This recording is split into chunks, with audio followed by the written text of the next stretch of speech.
오는 4월 15일 국회의원 선거일을 맞아 교회가 어떻게 해야 바른 인물을 선택할 수 있을까 하는 담론을 갖고 같은 심정을 가지고 모였습니다. 네, 제가 오늘 발달 제목이 교회와 공명선거인데요. 어떤 후보 순번을 택해야 되나. 코로나 바이러스 극복에 세계적 모범이 된 것처럼 이번 선거가 전 세계를 향해서 세계적 모범인 민주 자유사회의 선거. 이렇게 알고 투표를 했으면 좋겠다. 그 말틴 루터 킹 목사님이 교회를 보고 이런 얘기를 했습니다. 교회는 세상을 따라가서 세상이 어떤지를 이렇게 온도계를 재주는 온도계 역할에 그치지 마라. 추우면 온도계 좀 올리고, 더우면 온도계 낮추고, 그 사회를 하나님의 뜻에 맞게 조정하는 역할을 좀 해라. 우리 한국 교회가 이제는 공교회로서입니다. 공교회로서 이 사회를 하나님 나라 비춰서 보아서 잘못한 건 잘못했다고 얘기를 하고, 거칠 것은 지적하고, 잘한 것은 잘했다고 하고, 칭찬하고. 그래서 이제는 교회가 이 정치를 따라가는 게 아니라 정치를 선도해 가자.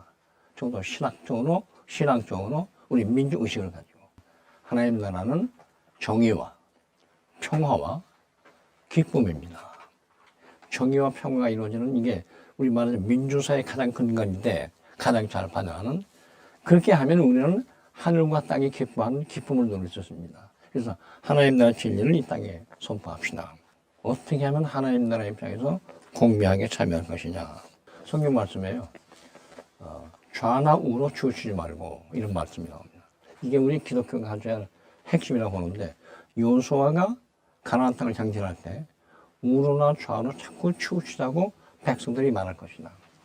그렇게 하면 가나안 땅 입성 못한다. 그러니까 우나 좌를 고려하되 핵심은 앞으로 가라. 앞을 향한 좌우의 핵심적인 힘을 모아서 하나님 나라 앞을 향해서 가자. 성령의 말씀에 따라서 하나님께서는 뭐라고 말씀하셨는가? 예수라면 어떻게 말씀하실까? 이걸 먼저 알고 투표했으면 좋겠다. 저는 이제 대학에서 학생을 기르다 보니까 어떤 리더를 길러야 되나 이런 걸 늘 생각하는데 그 리더하고 이번에 또 이렇게 저희가 뽑아야 될 리더가 뭐 일치하는 것 같습니다. 그래서 제가 이 세 가지 리더를 요건을 좀 말씀드리고 싶은데요. 저는 첫째는 인성이 아닌가 생각을 합니다.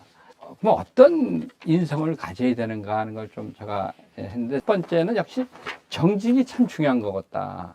깨끗하고 좀 부정 안 하고 또 자기 말을 지키는 사람. 두 번째 키워드는 저는 좀 겸손하고 좀 섬기는 사람이 했으면 좋겠다. 우리 국민들, 주민들을 섬기는 겁니다. 저는 세 번째 제가 인성에 중요한 건 용기라고 생각합니다. 근데 많은 분들이 알고도 안 하는 것 같아요. 이런 길을 가야 되는데 뭐 눈치를 보는 거죠, 상당히. 특히 정치가는 또 어려운 말도 할 수 있어야 되고 좀 약은 쓰지 않습니까? 약 같은 소리도 좀 할 수 있어야 되고 과감하게 용감하게 얘기할 수 있는 사람.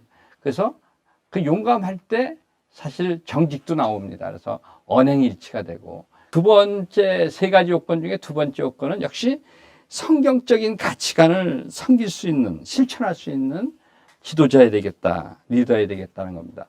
그래서 어떤 성경적 가치관에 제가 세 가지를 한번 생각해 봤습니다. 생명 존중, 두 번째는 자유, 세 번째는 배려와 사랑, 특히 이웃에 대한 배려와 사랑, 어려운 사람에 대한 배려와 사랑, 이것을 말씀을 드렸습니다. 맨 마지막 저 리더의 욕구는요, 그분이 과연 우리 얼마나 우리의 문제를 풀어줄 수 있는가, 문제를 해결할 수 있는가, 문제 해결 능력을 가진 사람이 돼야 되겠다. 그런 지도자, 리더를 우리가 뽑아야 되지 않나 이렇게 생각합니다.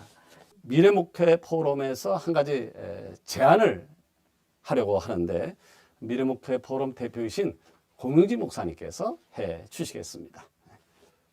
2020 대한민국 21대 국회의원 선거를 위한 미래목회 포럼의 제안을 말씀드리도록 하겠습니다. 첫 번째, 이런 가치관을 가진 사람을 뽑아주시면 좋겠습니다.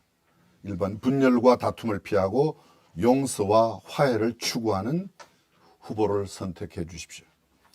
두 번째, 성경적 가치관과 세계관으로 사회 이슈, 이를테면 동성애 차별금지법 등 바르게 이런 문제들을 해결할 수 있는 후보를 선택해 주십시오. 세 번째, 준법 정신을 지키며 국회에 격을 높일 수 있는 신사적인 후보를 선택해 주시면 좋겠습니다. 마지막 네 번째로, 진보나 보수, 좌나 우 이런 이데올로기적인 대결 구도를 벗어나서 통합적인 마음과 태도를 가진 후보가 선택되어졌으면 좋겠습니다. 두 번째 기준은 크게 삶이라고 말할 수 있는데요. 낮은 곳에서 봉사와 사랑을 실천해온 그런 사람들을 뽑아주시면 좋겠습니다. 정의로운 삶을 살며 공의로운 사회 건설에 기여해 오신 분, 또 그렇게 기여할 수 있는 분을 선택해 주시면 좋겠습니다. 국민 모두에게 공정한 기회와 인간다운 삶을 위해 노력해온 후보, 또 그렇게 노력할 수 있는 후보를 선택해 주시기 바랍니다.